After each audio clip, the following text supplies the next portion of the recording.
다 같이 일어서셔서 찬양하나의 영혼아 찬송가 621장입니다.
다 함께 묵상 기도 드리심으로 대림절 셋째 주 예배를 하나님께 드립니다. 이새의 줄기에서 한 싹이 나며 그 뿌리에서 한 가지가 나서 결실할 것이요. 아멘. 어두운 세상을 빛으로 밝히시기 위해 빛이신 독생자 예수를 이 땅에 보내주신 하나님, 거룩한 주님의 날 성령의 임재가 시간과 공간을 초월하여 임재하심을 감사드립니다. 하나님께서 인류를 죄악에서 구원하시기 위하여 이미 예정하신 대로 이새의 줄기인 다윗의 후손으로 예수 그리스도를 천여 마리아에 통하여 성령으로 잉태하게 하셨습니다. 주님 오심을 기다리면서 기도하던 문제 해결도 응답 주실 줄 믿고 기다리는 믿음을 허락하여 주옵소서. 이 예배를 통하여 하나님 홀로 영광받아 주옵소서. 주 예수 그리스도 이름으로 기원하옵나이다. 모든 것을 멈추고 찬양하겠습니다.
멈추고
번호 117번 부주감님 3번입니다.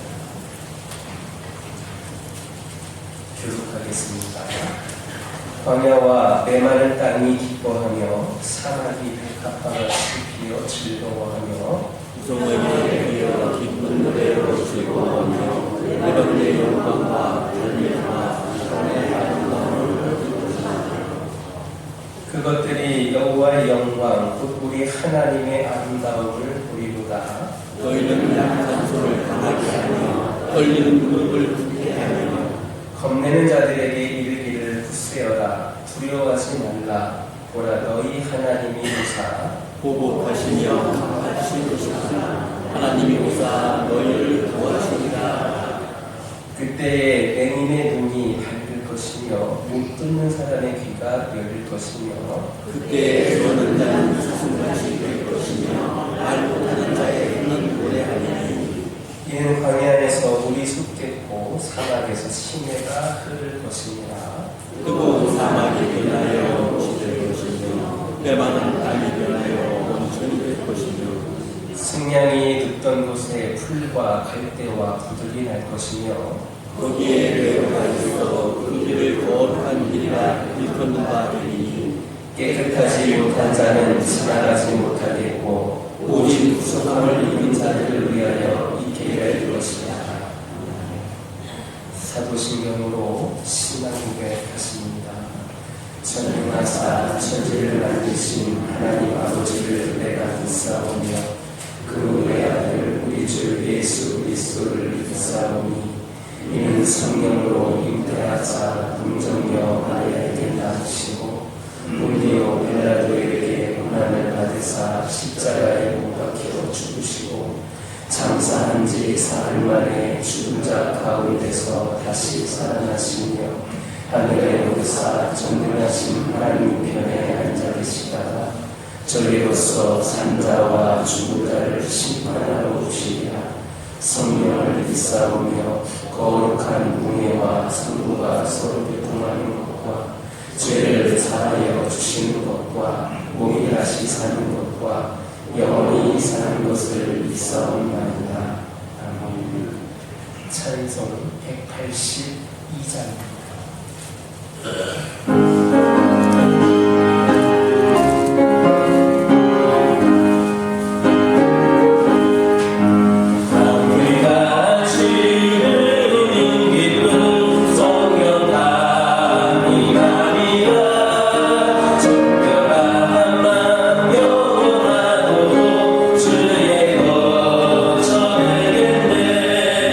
주님 뜻이 찾는 영원한 내 맘속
하나님 아버지, 복음의 감격을 이 땅에 누릴 수 있는 은혜를 베풀어 주셔서 감사합니다. 영원히 죽을 수밖에 없는 저희의 죄를 대속하기 위해 이 땅에 오신 예수 그리스도께 경배와 영광을 돌리는 예배에 나올 수 있게 인도해 주셔서 감사합니다. 하나님의 은혜를 입은 저희가 영원한 생명의 문을 열기 위해 강림하시는 예수 그리스도를 크나큰 믿음으로 기다리게 하시니 감사합니다. 건축자의 버린 돌같이 소외되고 지쳐있는 가련한 저희를 긍휼히 여겨주시고 오늘 또 주시는 생명의 말씀을 통하여 풍요로운 은혜가 충만한 존귀한 인생이 되게 인도하여 주셔서 감사합니다. 지난 한 주간을 살면서 지은 죄를 후회하며 통곡하는 자에게 자비의 손길로 안아주시고 마음에 담고 있는 사연들의 응답이 충만한 천국 잔치가 되게 하여 주소서. 기쁠 때나 슬플 때 늘 든든히 옆에 계시는 예수님만 바라보며 살겠다고 다짐하는 경배와 찬양의 시간이 되게 하여 주실 줄 믿습니다. 고통 속에 하나님의 사랑을 보는 눈이 열리기를 소망합니다. 바닥에 엎드러지는 위기 상황에서도 구원의 주님을 만난 감격으로 다시 힘차게 일어날 것을 다짐합니다. 하나님을 경외하고 이웃을 사랑하는 하나님의 자녀가 되기를 원합니다. 선한 양심을 소유하며 겸손한 자가 바로 저희 힘을 증거하는 삶을 살아가기를 원합니다. 정치적인 긴장과 경제적 불안이 파도같이 밀려오는 어지러운 세상에서 하나님의 은혜를 구하는 기도의 파수꾼이 되게 하여 주소서. 한순간 달콤한 사단의 유혹에 영혼을 팔아버린 우매하고 어리석은 일을 반복하지 않겠다고 다짐하며 의의 문을 열고 들어가신 예수님을 따라서 의로운 빛으로 복음의 가로등이 되어 하나님께 영광 돌리기를 원합니다. 저희 결심이 구원의 메시아를 크게 기다리며 말씀의 별을 따라간 동방 박사들처럼 사모하는 마음이 되게 하여 주옵소서. 예림절 셋째 주일을 맞이하여 예수 그리스도의 피값으로 세우신 교화교회가 올려드린 찬송과 영광을 받아 주실 줄 믿습니다. 주님께서 사랑하시는 교화교회를 통하여 구원과 치유의 능력이 강물처럼 흐르게 하시고 질병을 정복하신 주님을 만나는 아름다운 감동이 오늘 또 교화교회 안에 넘치게 하여 주소서. 삶의 문제를 들고 나와 전능하신 주님의 손길로 해결받고 싶어 나온 성도들이 있습니다. 미움과 갈등으로 무너진 가정에 사랑의 샘물이 솟아나와 행복의 꽃이 만발한 가정으로 큰 꿈의 환상을 보러 나온 성도들도 있습니다. 날마다 사람들을 만날 때 행복한 웃음과 친절로 주님의 사랑을 증가하는 방법을 배우러 나온 성도들이 많습니다. 먼저 구원받은 감격의 등불을 높이 들고 믿지 않는 자들에게 주님의 아름다운 소식을 전할 결심을 안고 왔습니다. 이 결심이 도전되어 저희의 작은 수고가 믿지 않은 우리였던 마음에 이슬비처럼 스며들게 하시고 예수 그리스도를 영접하여 교화 지역이 구원의 계절이 앞당겨지는 도구가 되게 하여 주옵소서. 회담별같이 가능성 없는 저희를 하나님 아버지의 영병으로 세워주신 은혜에 감사합니다. 세상에 무너진 곳을 막아 다시 세우는 사명을 주셨으니 저희가 가야 할 곳을 깨닫게 하옵소서. 믿음이 무너지고 우상이 가득한 곳에 복음의 말씀을 선포하는 저희가 되게 하소서. 하나님의 영성이 무너지고 음란과 방탕이 가득한 곳에 기도의 파수꾼을 세워 성결한 성령께서 지배하기를 원합니다. 정의가 무너지고 불의한 강물이 흐르는 곳에 의로운 선지자를 세워 정의의 강물로 정화되게 하옵소서.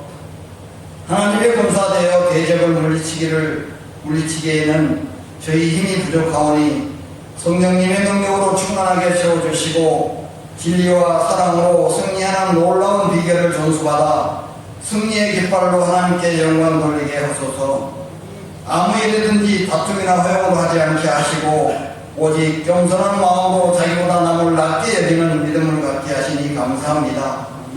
주님 오신 후 2024년을 마무리하면서 우리에게 주신 말씀 회복을 넘어 부흥을 주제로 해서 믿음으로 성장하기를 원하시고 하나님 아버지의 독생자 예수 사랑 안에서 행복한 가정을 이루고 지역사회에 본이 된으로 말미암아 부흥하는 교와 교회가 되기를 원하셨으나 이 핑계 저 핑계 대면서 미꾸라지처럼 주님께 드리는 소중한 예배를 등한시하며 참여하지 못했음을 용서하여 주소서.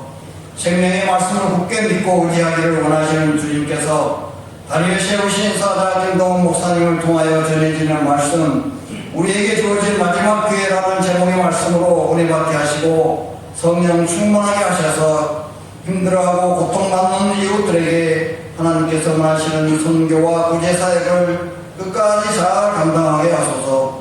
믿고 회개하는 자들에게 치유의 방선을 베푸시는 주님, 원치 않는 질병으로 고통받는 형제 자매들을 치유해 주시옵소서. 간호하는 가족들을 위로하여 주시고 주님께서 약속하신 말씀을 믿고 의지하며 나아갈 때에 새로운 힘과 건강과 풍성한 열매와 은혜로 채워주실 줄 믿습니다. 주님 감사합니다. 어린이를 사랑하시는 예수 그리스도의 사랑으로 어린이 예배와 청소년의 예배를 인도하시고 들으시고 은혜 충만하게 베풀어 주셔서 감사합니다. 두 전도사님과 봉사하는 선생님들을 통해서 어린이와 청소년은 물론 작년에 이르기까지 하나님 사랑의 말씀을 함께 나누며 나아가게 하신 은혜에 감사합니다. 지금도 살아계셔서 역사를 조언하시고 우리의 기도를 응답하시는 능력의 하나님을 찬양합니다.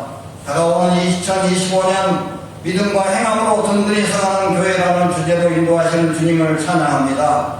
이 시간 은혜 충만 성령 충만하게 예배하는 우리에게 새로운 세상을 열어주실 아기 예수 그리스도의 이름으로 기도하옵나이다. 아멘.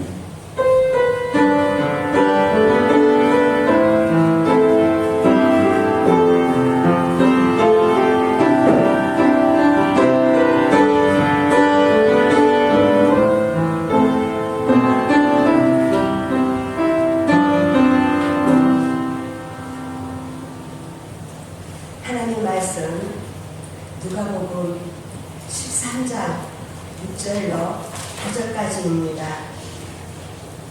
누가복음 13장 6절로 9절 말씀을 봉독합니다. 이에 비유로 말씀하시되 한 사람이 포도원에 무화과 나무를 심은 곳이 있더니 와서 그 열매를 구하였으나 얻지 못한지라. 포도원지기에게 이르되 내가 3년을 와서 이 무화과 나무에서 열매를 구하되 얻지 못하니 찍어버리라. 어찌 땅을 버리게 하겠느냐. 대답하여 이르되 주인이여 금년에도 그대로 두소서. 내가 둘이 파고 거름을 주리니 이후에 만일 열매가 열면 좋거니와 그렇지 않으면 찍어버리소서 하였다 하시니라. 아멘.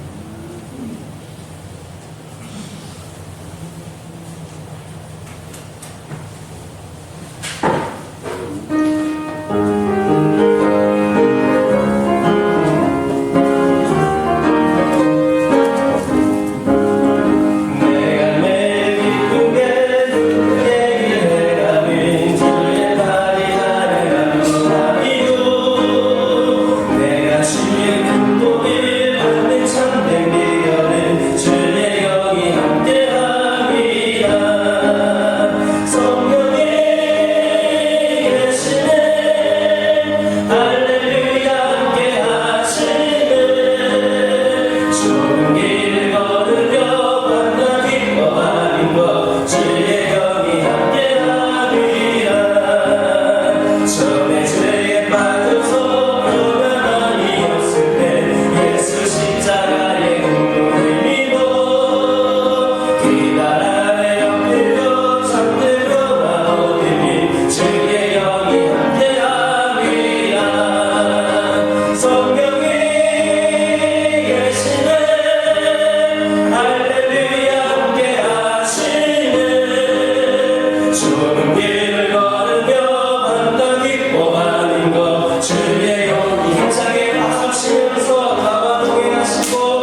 좁은 길을 걸으며 만나 기뻐하는 것 주의 영이 함께하리라. 할렐루야. 옆에 계신 분들과 인사 나누겠습니다. 사랑합니다. 축복합니다.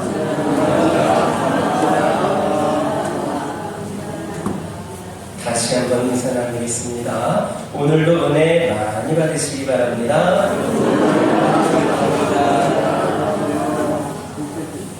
할렐루야. 무화과 나무는 이름 그대로 꽃을 볼 수 없는 나무입니다. 이스라엘에는 무화과가 많이 있지만 우리나라에서는 날씨가 추운 서울이나 경기도 지방에서는 볼 수가 없고 대체로 따뜻한 남부지방에서 볼 수 있습니다. 무화과 나무는 관상나무가 아닙니다. 나뭇잎이 가랑잎 같아서 볼품이었고 자라는 모양도 삐뚤어지고 꼬이면서 자라기 때문에 제목으로 쓰이지도 못합니다.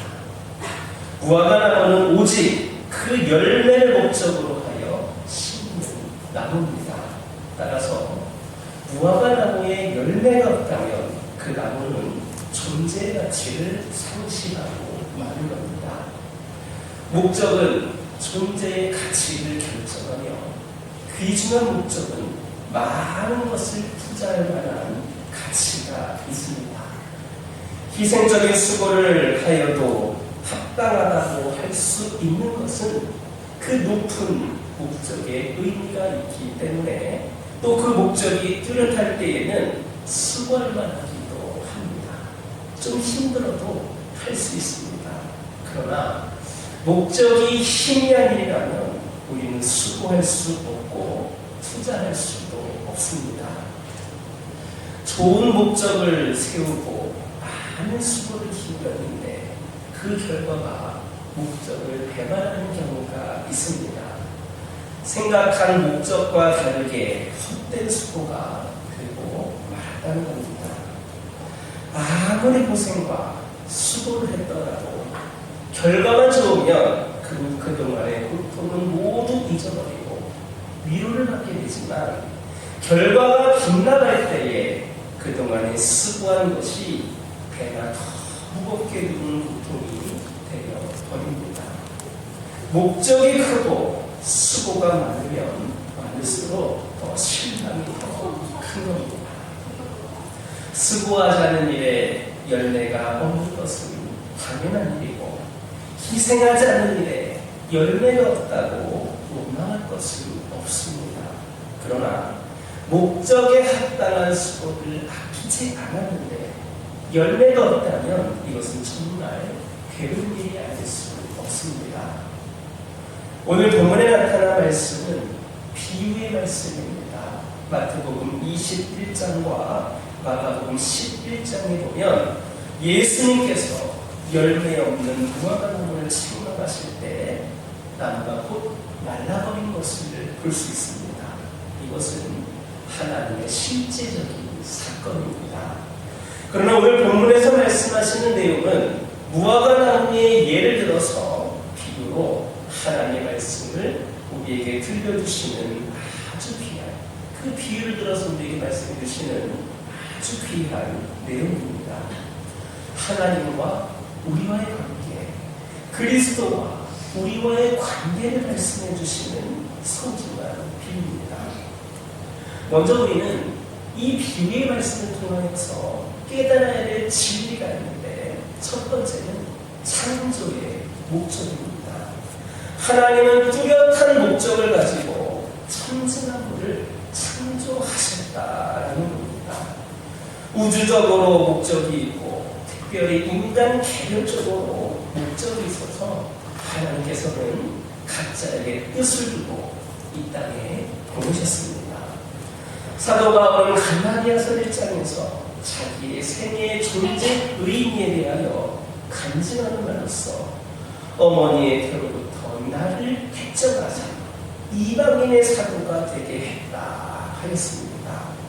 하나님께서 자기가 태어나기 전부터 뚜렷한 목적을 부여하셔서 그렇게 이 땅에 보내셨다는 겁니다. 사도 바울뿐만 아니라 아브라함, 모세, 다윗 등 모두 다 하나님의 뜻이 계셔서 이 땅에 보내졌으며 또한 어떤 위대한 사람들에게만 하나님의 그런 뜻이 계신 것이 아니라 우리들 각 사람들에게도 여러분들에게도 분명한 목적을 두시고 그렇게 이곳에 보내셨다는 말씀입니다. 특별히 우리가 기억해야 될 것은 현재적인 목적. 지금 이 시간이 하나님께서 내게 행하신 목적이 있는 시간이다라는 겁니다. 우리의 모든 인생이 다 목적이 있는 시간인데 지금 이 순간도 하나님께서 나에게 행하신 목적이 있는 시간이라는 겁니다. 나에게 처해 있는 환경이라든지 건강이나 재산 등 모든 형편의 삶의 모습 그대로 이 시간에 하나님의 목적하신 뜻이 계시다라는 말씀입니다. 그러므로 현재라고 하는 지금 이 시간 매우 중요한 시간입니다. 우리에게 목적이 있으셔서 이 시간을 허락하셨기 때문입니다.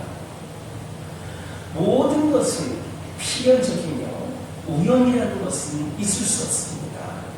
우리가 미련하여서 우연이라고 생각을 할 때가 있을지 모르지만 하나님께는 모든 것이 필연적이고 필요한 일들이기 때문에 결코 우연이란 있을 수 없는 겁니다.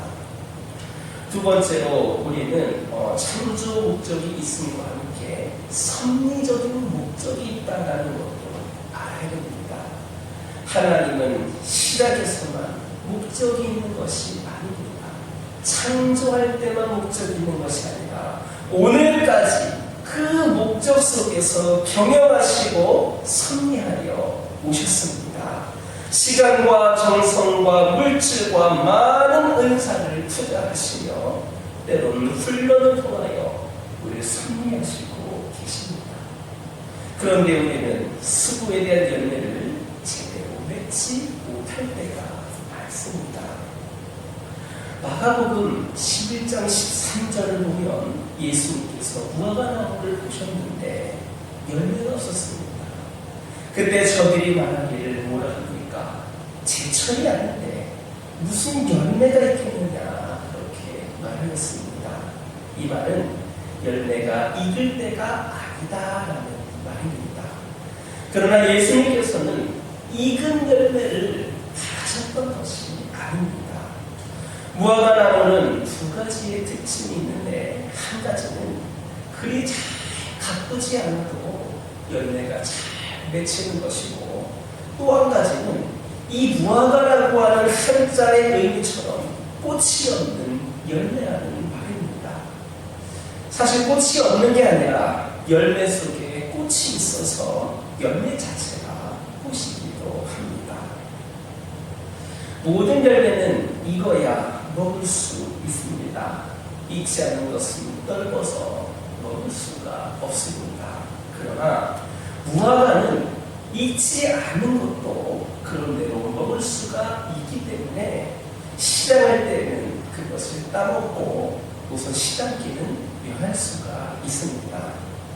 그러므로 예수님께서는 잘 익어서 맛있는 열매를 구한 것이 아니라 익지 않은 열매라 하더라도 맺혀 있기를 바라셨는데 그것마저도 없었기 때문에 책망을 하셨던 겁니다. 특히 오늘 본문을 자세히 살펴보면 3년을 기다렸다 했습니다. 여기에 우리는 귀를 기울여야 합니다.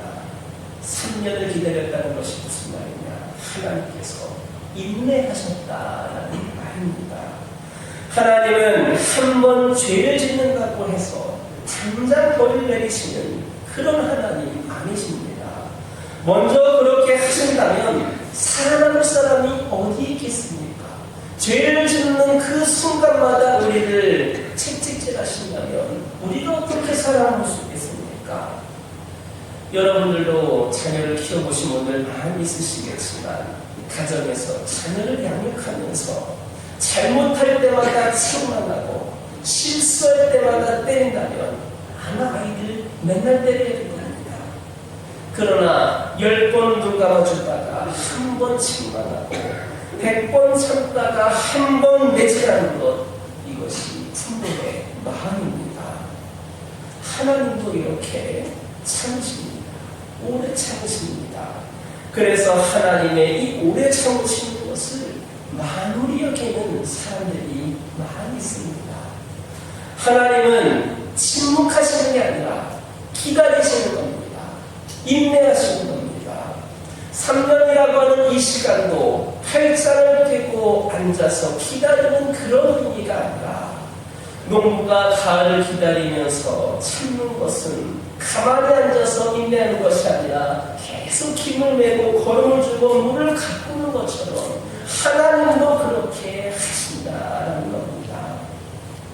하나님은 우리를 향하여서 침묵하시는 것이 아니라 인내로서 많은 투자를 하시고 때로는 여러 가지 사건들을 통하여 훈련을 시키십니다. 건강을 통하여서, 물질을 통하여서, 사회적 지위를 통하여서 인간의 여러 가지 살아가는 방법들을 통하여 우리를 훈련시키시고 인내하시는 겁니다.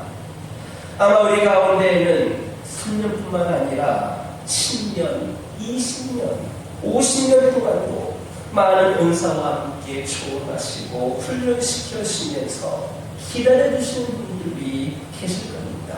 하나님이 그만큼 오랫동안 여러분을 기다려오고 있는 그런 분들도 있을 겁니다. 그런데 본문에서 이 3년이라고 하는 말은 하나님의 인내의 한계를 의미하는 것이기도 합니다. 무슨 말이냐?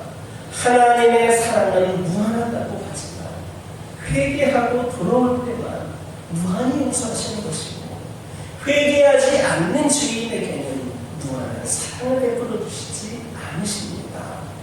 하나님의 인내에 이렇게 한계가 있습니다. 이런 하나님의 인내를 성경 문맥에 의하여서 살펴보면 몇 가지 특징을 발견할 수 있습니다. 첫째로, 죄인에 대하여 참아주시나 교만한 자에게는 참지 않으십니다.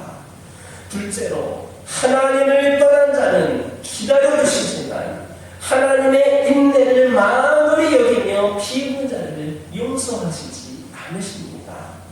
셋째로, 우상을 섬겨도 참으시며 하나님을 우상화하고 하나님의 거룩함에 정면적으로 도전할 때 하나님께서는 용서 없이 심판하신 것을 볼 수 있습니다. 이것이 바로 하나님의 인내의 한계입니다. 십자가는 하나님의 사랑과 인내의 상징이면서 또한 사랑과 인내의 한계에 대한 계시입니다. 하나님께서는 우리를 십자가 안에서 용서하시고, 십자가 안에서 인내하시고, 십자가 안에서 구속하십니다. 반대로 십자가 밖에서는 용서하시지 않으십니다. 십자가 밖에 있을 때에 우리를 인내하지 않으십니다. 우리가 십자가 밖에 있으면 구속함을 받지 않습니다. 오늘 본문 말씀은 3년을 두고 투자하고 수고를 했으나 열매가 없으므로 땅만 버리지 말고 찍어버리라라는 그런 말씀입니다. 3년 동안 주인을 헛되게 고생시켰으니까 이 무화과나무는 찍혀도 할 말이 없습니다.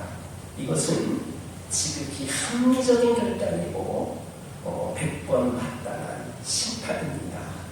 이 심판에 대해서 변명은 있을 수가 없습니다.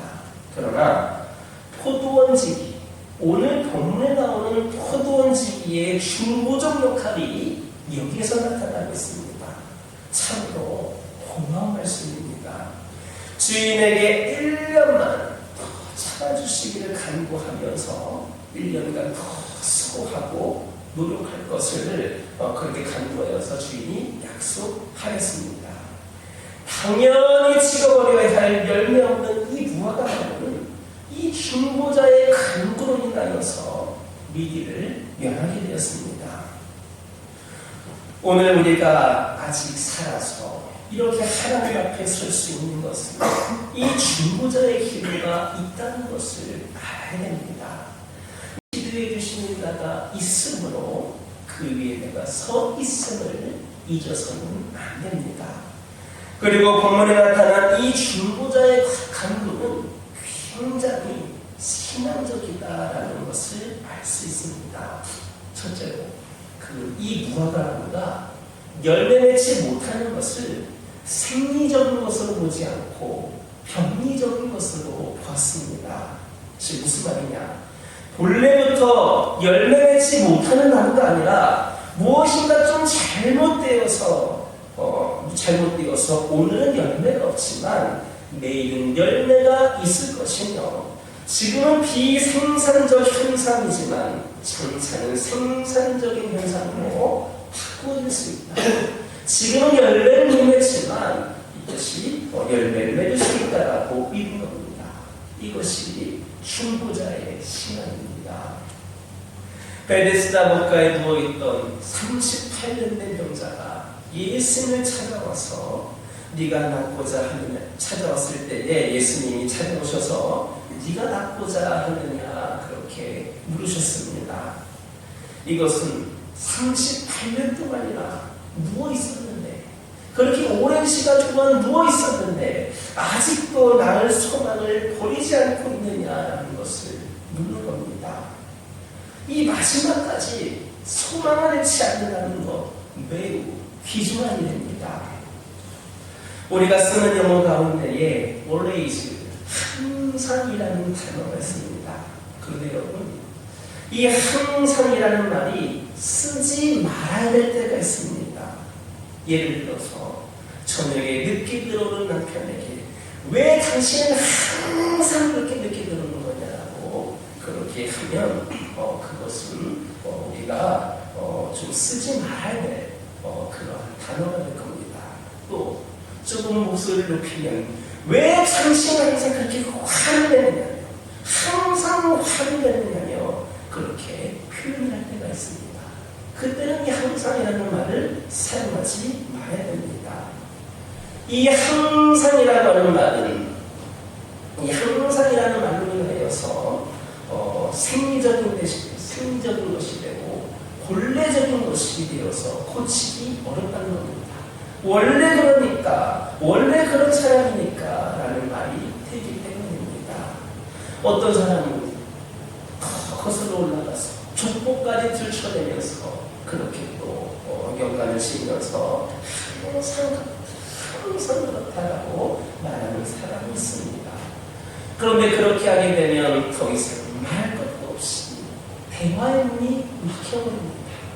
나는 가능성이 없는 존재치기 된 거 아닙니까? 나는 항상 원래 이런 사람이니까 고칠 수 없는 사람이니까 나는 원래 죄인이니까 나는 원래 이렇게 부족한 사람이니까 이렇게 눌러버리다 보니까 대화가 막혀버립니다. 그런데 항상이라고 하는 말 대신에 something wrong이라고 하는 말이 있습니다. 뭔가 조금 잘못되어서 이런 현상이 일어난 것 같은 어쩌다가 실수한 것처럼 이렇게 병리적인 것으로 보아 회복할 가능성이 있다는 겁니다. 여러분, 자녀가 실수했을 때에 다른 사람들은 비난을 합니다. 그러나 그 부모는 어떻습니까? 극구 변명을 합니다. 이 아이가 원래 이런 아이가 아닙니다.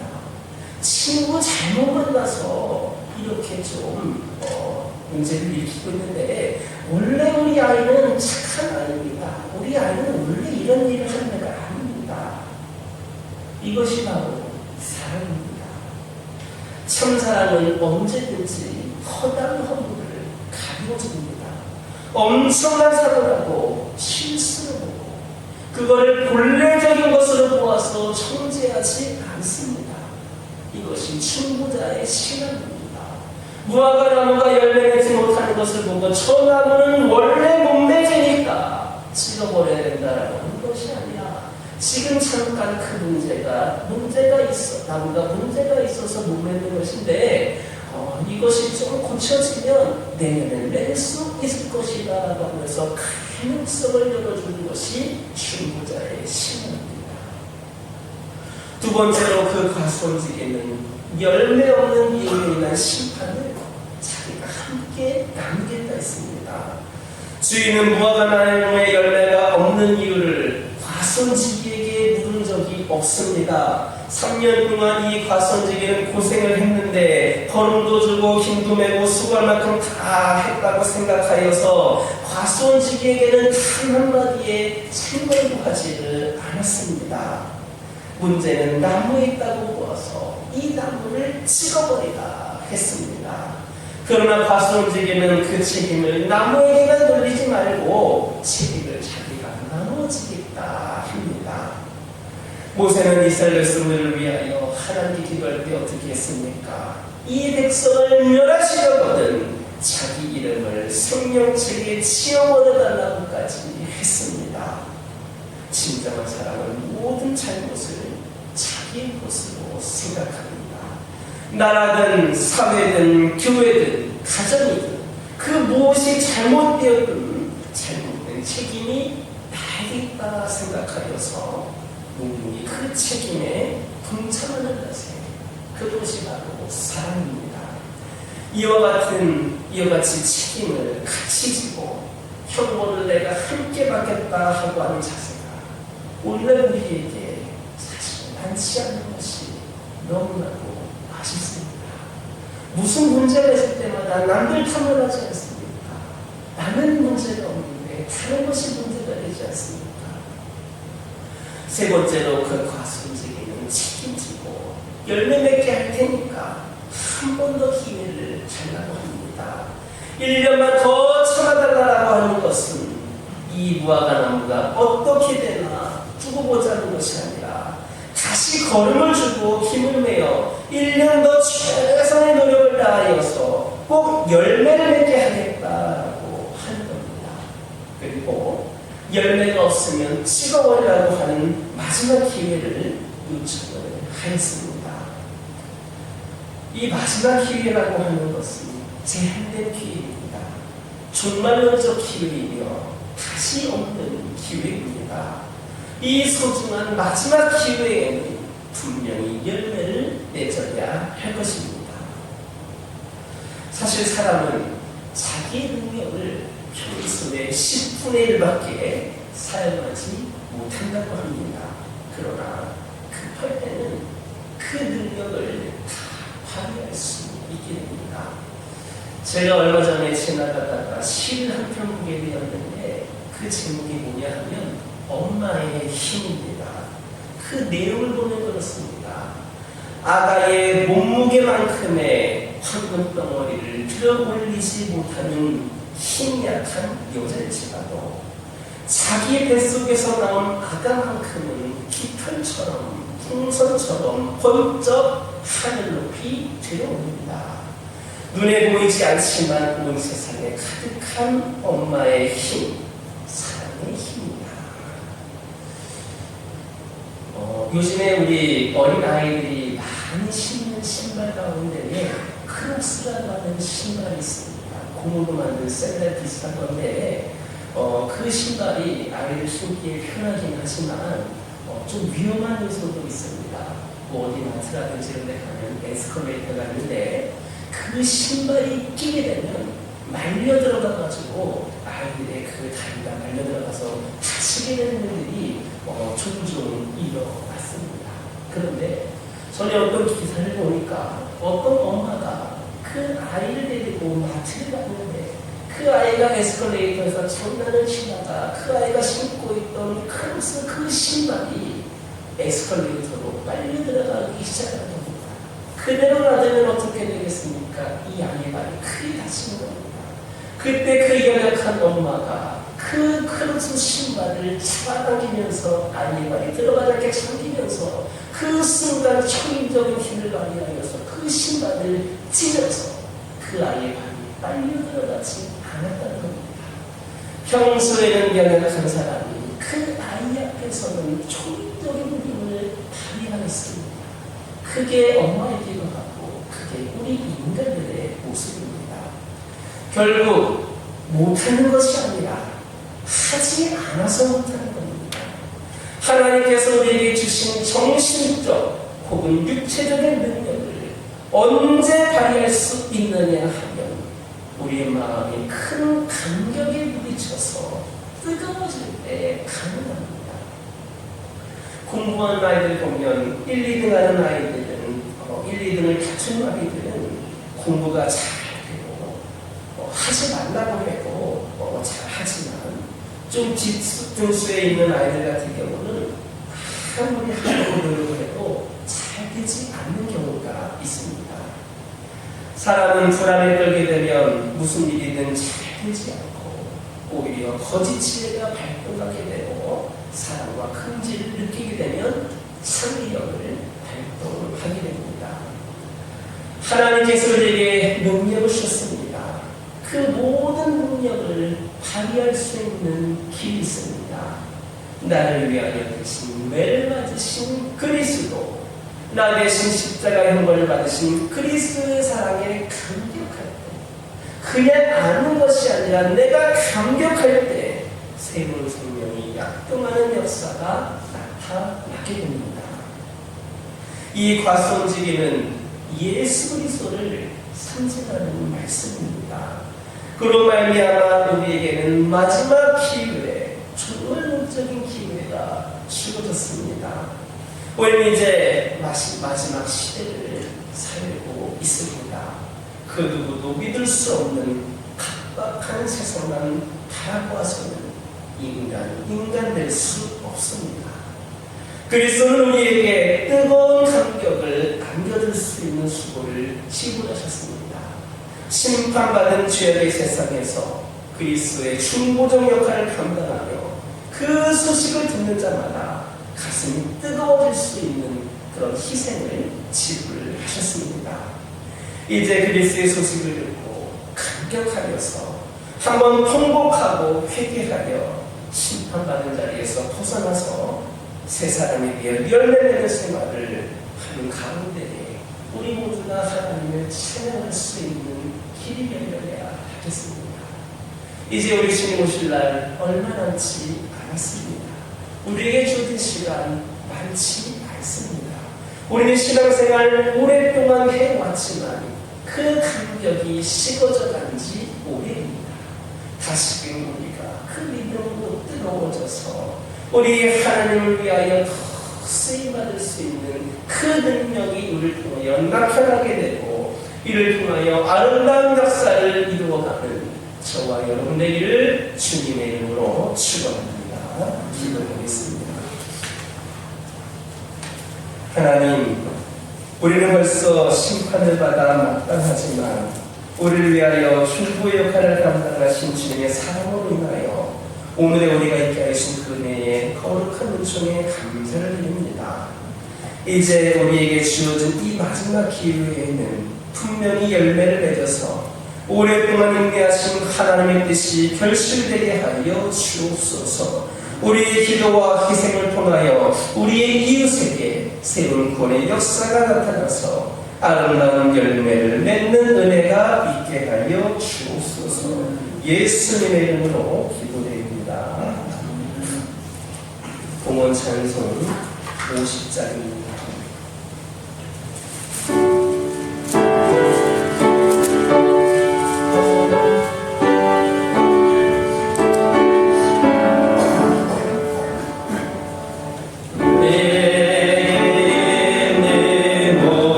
사랑하고 이제야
세상의 가난한 자들에게 흩어주어서 의를 이루게 하시는 하나님, 저희가 세상 올 때 빈손 들고 왔지만 하나님께서 생명과 건강과 믿음과 가정과 지식과 재물까지 주심을 감사드립니다. 처녀 마리아가 성령으로 예수님을 잉태한 사실을 통하여 성령의 능력은 무엇을 창조한다는 믿음으로 하나님께 넘치는 예물을 드리게 하옵소서. 우리 주변에는 아직도 못 먹고 못 입고 궁핍하게 사는 이들이 있습니다. 이번 성탄절을 맞이하여 주님이 보신 사랑을 그들에게 나눌 수 있는 저희들 되게 하옵소서. 다양한 모습으로 예물을 드리는 손길들 있습니다. 그 손을 들고 기도할 때 천국문이 열리는 감격을 맛보게 하옵소서. 아름다운 꽃으로 주의 성전을 꾸미는 손길이 있습니다. 여러 가지 봉사와 섬김과 시간을 드리는 정성들이 있습니다. 식당에서 몸으로 봉사하는 손길들까지도 있습니다. 이 모든 것들을 가장 아름다운 예물로 받아 주옵소서. 하나님께 드리는 주일 예물, 11조 감사, 선교구제, 식야정금, 구요헌금, 이 모든 것이 하나님의 나라와 복음 선포를 위하여 아름답게 사용되게 하옵소서. 우리 주 예수님의 이름으로 축복하며 기도드립니다. 대림절 셋째 주일입니다. 대림절은 말씀드렸던 것처럼 우리 주님의 오심과 또 다시 오심을 기다리는 그러한 시간입니다. 기다리는 것은 어디에서 기다립니까? 우리의 삶의 예배를 통하여 또 교회에서 드리는 예배의 자리를 통하여서 기다릴 수 있습니다. 여러분 삶이 예배로 풍성한 은혜가 있기를 주님의 이름으로 축원합니다. 사랑의 쌀 나눔 행사를 진행합니다. 우리가 사랑의 쌀을 통하여서 주님의 사랑을 성탄절을 맞이하여서 이들에게 나눠주기를 소망합니다. 여러분의 정성과 마음이 담긴 쌀 10kg를 여러분들 가져다 주시기를 바랍니다. 혹시라도 혼자 내기 힘드신 분들이 있으시면 두모 세명 모아서 내셔도 상관이 없습니다. 내가 주님께 사랑을 받은 은혜가 있다라고 생각되시는 분들은 모두가 함께 참여하셔서 1년에 한 번뿐인 쌀나눔 행사입니다. 모두가 적극적으로 참여했으면 좋겠습니다. 교회 달력이 식당이 있습니다. 각 가정에 가져가시고 또 사업장에서 또 전도용으로 사용하시기를 바랍니다. 2025년 가정예배에서 신청을 받습니다. 25일까지 신청을 받습니다. 그 이유 뭐냐? 그때까지 제가 주문을 해야 1월 첫째 날부터 가정예배를 드실 수가 있기 때문에 25일까지만 신청을 받습니다. 신청서를 작성해 주시기 바랍니다. 2025년 꽃꽂이 손님도 2024년과 동일하게 진행하려고 합니다. 혹시 내가 더 하고 싶다거나 아니면 좀 변경을 원하시는 분이 있으시면 연락을 주시기를 바랍니다. 오늘 점심 식사 후에 성탄절 세례를 위한 세례문답이 있습니다. 그리고 오후 예배 후에 기획단회가 있습니다. 기도해 주시기 바랍니다. 우리 교우 소식입니다. 결혼식이 있습니다. 우리 건강한 장로님 경미 권사님 장남 권용현 형제가 돌아오는 토요일 오후 3시 서울 논현동에 있는 토부 햇셀에서 결혼식이 있습니다. 교회에서는 1시에 출발을 하도록 하겠습니다. 교회에서 함께하기를 원하시는 분들은 1시에 출발을 합니다. 여러분들도 시간을 지켜주시기 바랍니다. 나머지는 주문을 참고해 주시기를 바랍니다. 옆에 계신 분들과 인사 나누겠습니다. 사랑합니다. 축복합니다. 한 주간에도 승리하시기 바랍니다. 건강하시기 바랍니다. 행복하시기 바랍니다. 오늘은 좀 인사가 시원치 않은 것 같아요. 수고해서 그런지 모르겠는데 이러면서 우리 예수님이 오시겠습니까? 여러분 인사를 잘해야 기쁜 마음으로 성탄절 일어나고 시작했으니까 다음번에 꼭 인사를 잘하시기 바랍니다. 다 같이 일어서셔서 주기도문성으로 하나님께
하심과 독생자를 통해 돌의 빛을 주신 하나님의 무한하신 사랑하심과 언제 어디서나 우리와 함께 하셔서 우리의 연약함을 도우시고 은혜와 진리의 친구자가 되게 하시는 성령님의 교통하시니 2024년 대림절 셋째 주 예배를 드리며 오실 주님을 기다리는 사랑하는 주의 백성들 위해 이제로부터 영원토록 함께 계시기를 간절히 축원하옵나이다. 아멘.